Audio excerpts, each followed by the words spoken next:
Kita dalam pergaulan ini antara sesama kita diperintahkan, diajarkan untuk hidup harmoni, bukan hanya dalam luaran kita boleh senyum, bukan hanya dengan luaran tegur sapa dengan tetangga dan jiran, tapi dalaman pun kena juga sama bersih.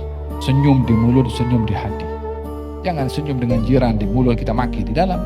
Wal kadhimin al ghaidha. Orang yang dia orang bertakwa itu yang mampu menahan marah, yakni dia boleh marah tapi dikawal, ditahan semata-mata untuk menjaga hubungan. Oleh sebab itu dikatakan kalau kamu marah, diam. Diam itu bahagia daripada orang yang mampu menahan marah. Lihat dikatakan bukan orang yang kuat, orang yang boleh mempunyai otot, tunjuk kekuatan apa semua. Orang kuat adalah orang yang mampu menahan marah. Rumah tangga itu kalau dipegang konsep yang diajar oleh Nabi, tak ada gaduh. Kalaupun ada, tak sampai pecah rumah tangga. Permasalahannya adalah ketika sifat-sifat mulia yang diajarkan oleh Rasulullah tidak menjadi pegangan kepada keluarga. Dia zalim pada saya, dia jahat pada saya, dia tak. Jadi sabar itu untuk siapa? Untuk orang lain ke? Memaafkan itu untuk siapa? Untuk Nabi Muhammad seorang ke? Menanggung gangguan daripada orang yang diberi pahala untuk siapa? Untuk para aulia saja ke? Kita tak termasuk, kita boleh marah-marah, maki-maki. Kita ini untuk siapa sifat-sifat ini semua kalau bukan untuk kita semua juga? Kepada siapa kita nak maafkan kalau bukan kepada orang bersalah?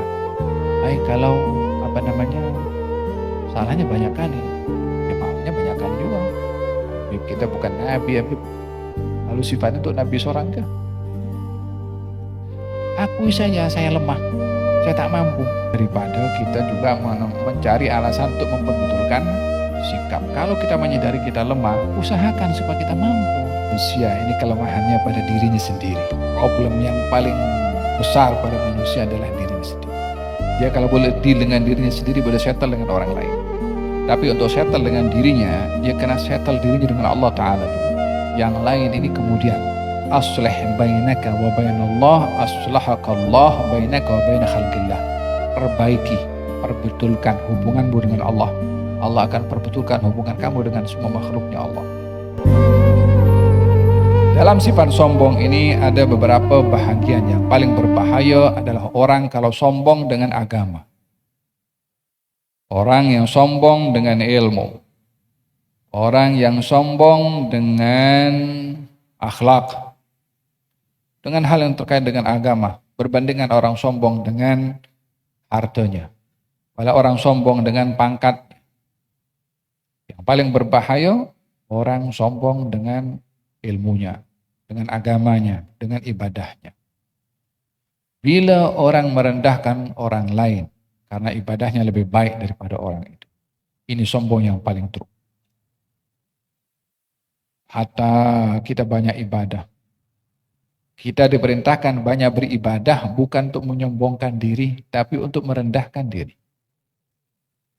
Hasil ibadah yang banyak itu semakin merendah dan tawadhu, bukan semakin angkat kepala dan meninggikan diri. Apa kurang jelasnya contoh iblis yang sombong dengan ibadahnya? Iblis itu bukan punya duit nak bangga dengan Nabi Adam karena banyak duit. Iblis itu bukan bangga karena lebih pandai daripada Nabi Adam. Karena melihat ibadahnya lebih baik daripada Adam. Puncanya itu sombong.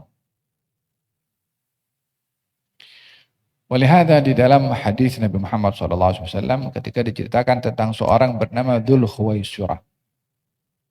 Seorang di zaman baginda Rasulullah SAW awalnya dipuji oleh para sahabat. Rasulullah ini orang selalu jaga air wudu, yakni selalu jaga sembahyang, masya Allah, ahli ibadah, dipuji. Kata Nabi, yang mana satu orangnya? Sampailah tak lama orang itu datang ke majelis.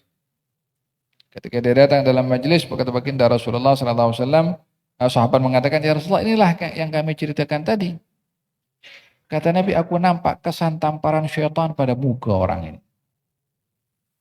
Sampailah orang itu mendekat kepada Rasulullah SAW dan Nabi mengatakan, adakah kamu berbicara dalam kamu punya hati? Ketika kamu masuk dalam majelis, kamu adalah orang yang lebih baik daripada semua yang hadir dalam majelis itu? Katanya iya. Yang dalam majelis itu kan ada Nabi Muhammad SAW ada. Sahabat-sahabat yang mulia pun ada. Dia sombong. Dengan apanya? Ibadah. Dengan taatnya. Karena merendahkan orang lain karena ibadahnya.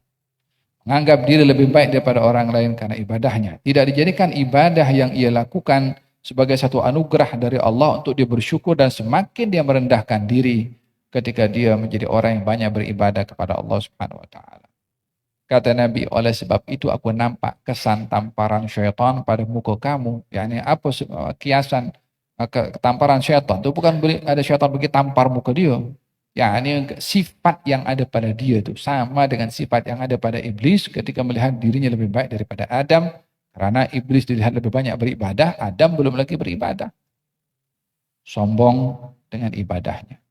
Oleh sebab itu, bila kita diberikan oleh Allah taufik beribadah kepada Allah Subhanahu wa taala, jadikan ibadah itu semakin kita merendah. Jangan bandingkan kita dengan orang lain yang dianggap orang lain lebih rendah, dan kita lebih baik daripada mereka. Tilka darul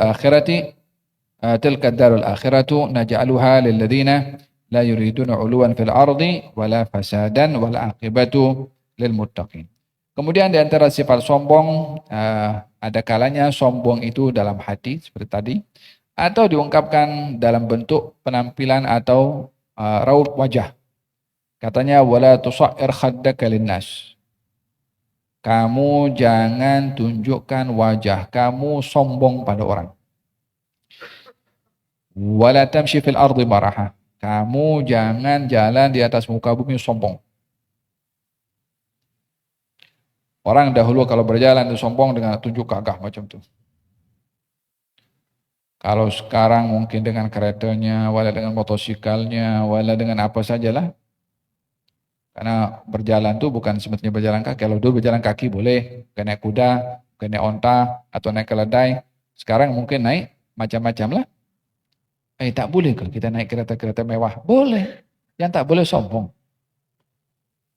Kereta kalau tak mewah pun juga kalau sombong tetap tak boleh. Sombong itu sifat dalam hadis. Dia bukan pada kereta. Bukan pada transport, bukan pada rumah, bukan pada pakaian, bukan pada jam tangan, bukan pada handphone.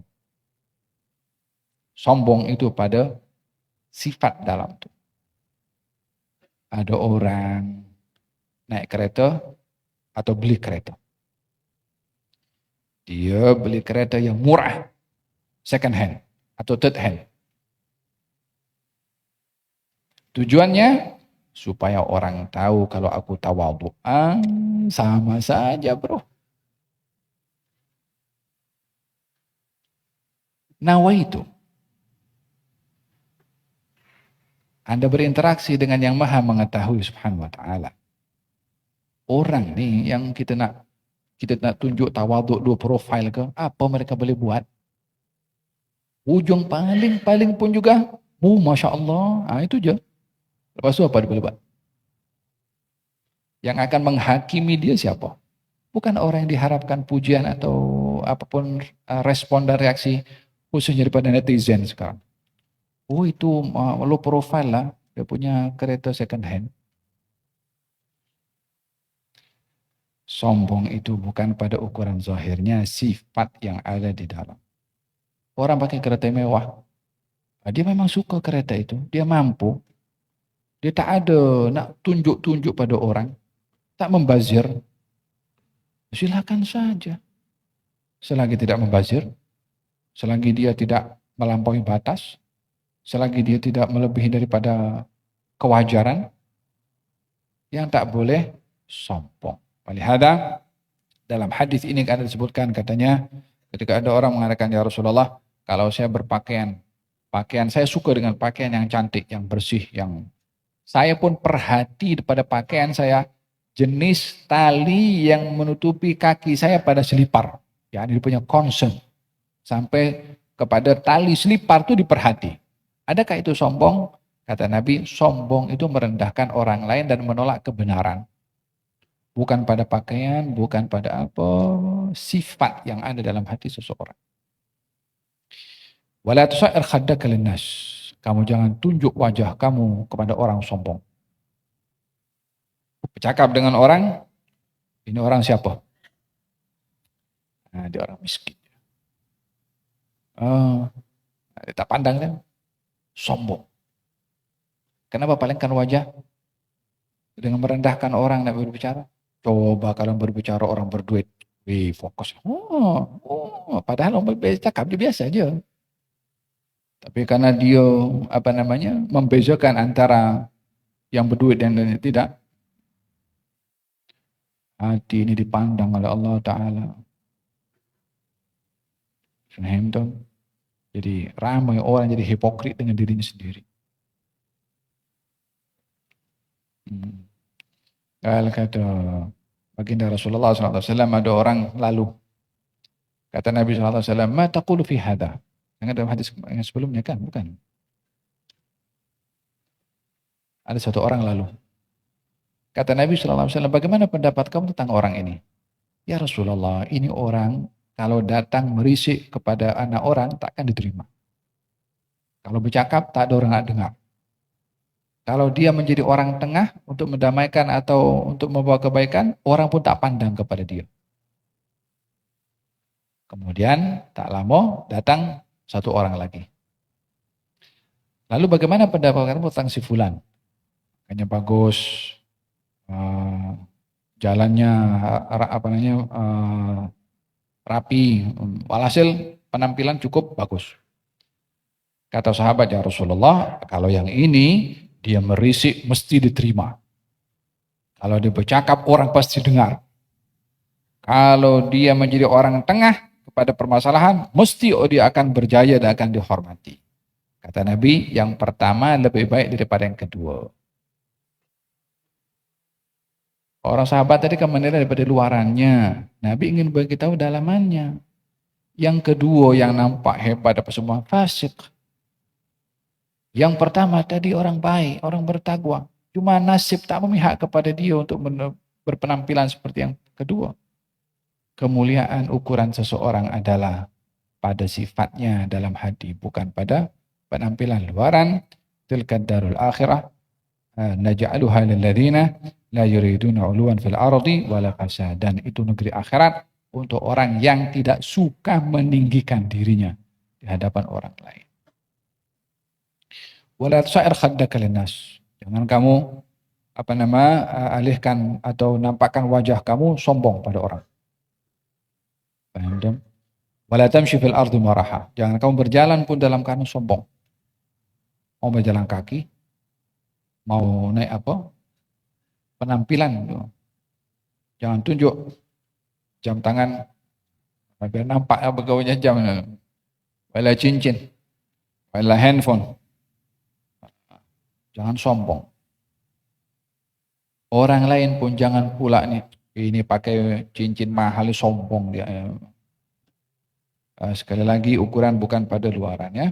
Wala tusair khaddaka linnas wala tamshi fil ardi marahan. Innallaha la yuhibbu kulla mukhtalin fakhur. Sesungguhnya Allah tidak suka kepada mukhtalin, yakni orang yang berjalan dalam keadaan sombong. Ada seorang sahabat Nabi namanya Abu Dujana. Dalam peperangan diberikan pedang oleh baginda Rasulullah. Tunaikan pedang ini akan haknya, diambil pedang itu. Dia ambil satu kain berwarna merah, diikat kepalanya. Kemudian dia jalan di hadapan musuh dengan gaya jalannya itu gaya jalan orang sombong. Kata Nabi, ini jalan macam ini, jalan yang dibenci oleh Allah, kecuali dalam perang. Dalam perang kena tunjuk sombong, kena tunjuk gagah. Jangan tawadhu dalam perang. Nanti kita kalau tawadhu dalam perang, musuh makin berani kepada kita. Kita kena tunjuk gagah, sombong. Hatta apapun keadaannya. Ya, psikologi war kena mesti menjadi salah satu senjata untuk mengalahkan musuh. Oleh hadza di dalam Al-Qur'anul Karim Allah mensifatkan tentang orang-orang beriman, katanya adillatin 'alal mu'minin, merendah kepada orang beriman, a'izzatin 'alal kafirin, tunjuk gagah kepada orang-orang kafir. Innallaha la yuhibbu kulla mukhtalin fakhur. Fil hadis katanya baginda Rasulullah SAW bersabda, tidak akan masuk surga orang yang dalam hatinya ada sebesar biji zarrah daripada sombong. Dari hadis yang pertama sebutkan sebesar biji sawi. Ini sebesar biji zarrah, lebih kecil lagi. La ilaha illallah. Kita kena insaf selalu setiap hari bertobat, ya Allah mohon ampun daripada sebab sombong. Khawatir tersilap kita rendahkan orang lain.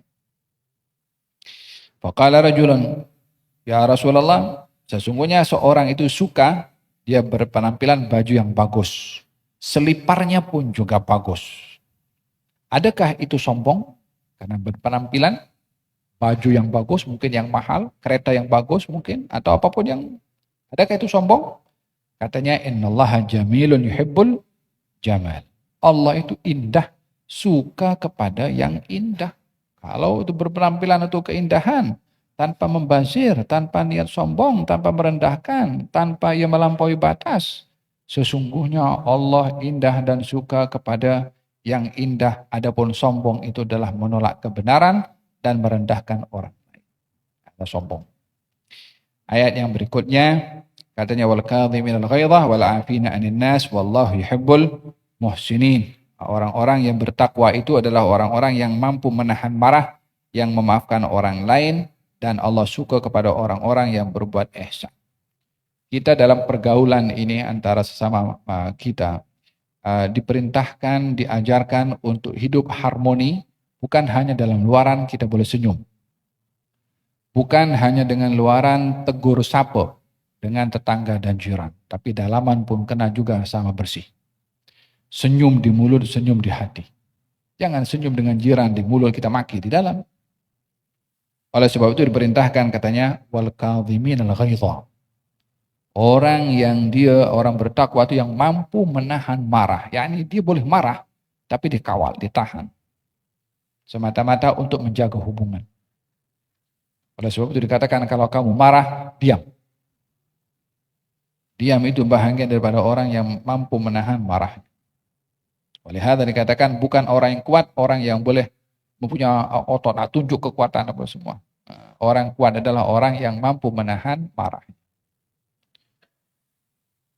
Rumah tangga itu kalau dipegang konsep yang diajar oleh Nabi, tak ada gaduh. Kalaupun ada, tak sampai pecah rumah tangga. Permasalahannya adalah ketika sifat-sifat mulia yang diajarkan oleh Rasulullah tidak menjadi pegangan kepada keluarga. Dia zalim pada saya. Dia jahat pada saya. Dia tak. Jadi sabar itu untuk siapa? Untuk orang lain kah? Memaafkan itu untuk siapa? Untuk Nabi Muhammad seorang kah? Menanggung gangguan daripada orang yang diberi pahala untuk siapa? Untuk para aulia saja kah? Kita tak termasuk, kita boleh marah-marah, maki-maki. Nah, ini untuk siapa sifat-sifat ini semua kalau bukan untuk kita semua juga. Wal kadhiminal ghaidha, orang mampu menahan marah. Wal 'afina 'anil nas, memaafkan kepada orang. Kepada siapa kita nak maafkan kalau bukan kepada orang bersalah? Kalau salahnya banyak kali. Ya maafnya banyak kali juga. Takkan setiap kali berbuat salah itu dimaafkan. Awak mau pahala banyak atau pahala sedikit? Habib kita bukan Nabi, Habib. Lalu sifatnya untuk Nabi seorang kah? Akui saja saya lemah. Saya tak mampu. Daripada kita juga mencari alasan untuk memperbetulkan sikap. Kalau kita menyadari kita lemah, usahakan supaya kita mampu. Nah, cakap sedap memanglah ya. Kalau sudah kenakan manusia, ini kelemahannya pada dirinya sendiri. Problem yang paling besar pada manusia adalah dirinya sendiri. Dia kalau boleh deal dengan dirinya sendiri, boleh settle dengan orang lain. Tapi untuk settle dengan dirinya, dia kena settle dirinya dengan Allah Ta'ala dulu. Yang lain ini kemudian. Katanya orang yang aslih bainaka wa bainallah aslahakallah bainaka wa baina khalqillah. Perbaiki, perbetulkan hubunganmu dengan Allah. Allah akan perbetulkan hubungan kamu dengan semua makhluknya Allah. Banyak orang gagal disebabkan oleh karena dia kurang atau dia gagal hubungannya dengan Allah Ta'ala. Wal afina 'anil nas, bukan cuma tahan marah, maafkan orang bersalah. Maafkan orang yang bersalah. Wallahu yuhibbul muhsinin, dan Allah suka kepada orang-orang berbuat ihsan. La ilaha illallah. Khudhil afwa wa'mur bil 'urfi wa'arid 'anil jahilin. Ambillah sifat maaf dan juga berpalinglah kamu daripada orang-orang yang jahil. La ilaha illallah. Di antara ramainya orang-orang sekarang ini yang jahil adalah orang-orang yang komen tapi dia tak tahu apa dia komen. Sifat kita untuk berhadapan dengan orang-orang seperti ini, jangan tengok komen.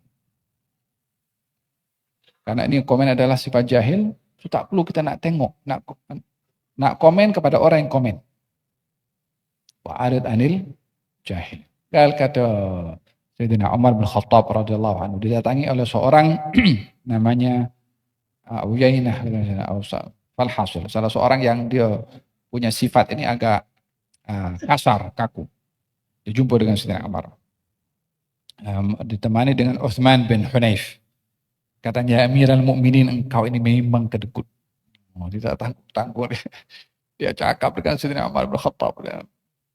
Engkau kedekut, tidak memberi secukupnya, engkau pun tidak adil, engkau pun. Itu wajah Sayyidina Umar sudah berubah.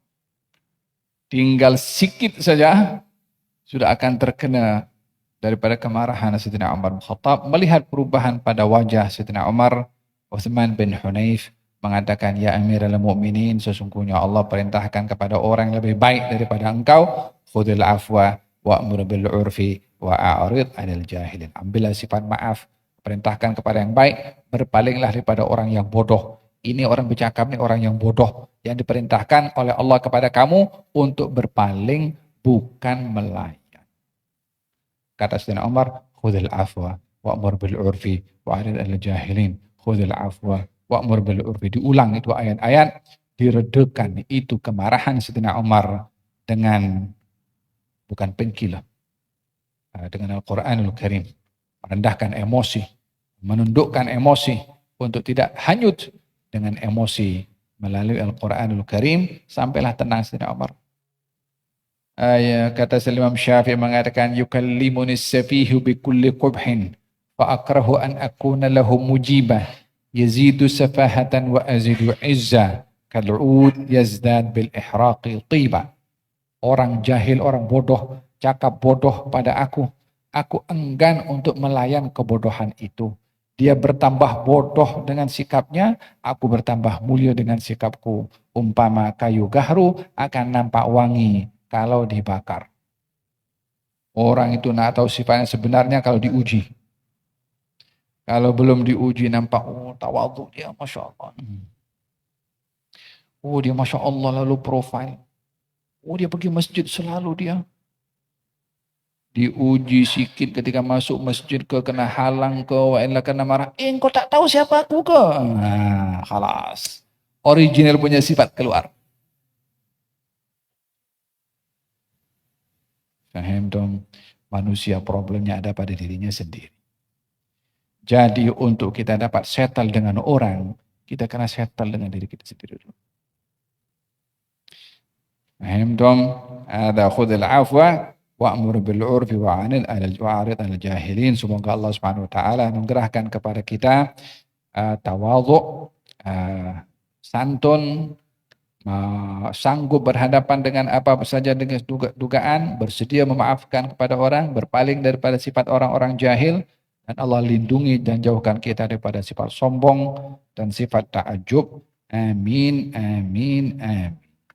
رب العالمين يا رحمن يا رحيم صل ربي وسلم على خير المرسلين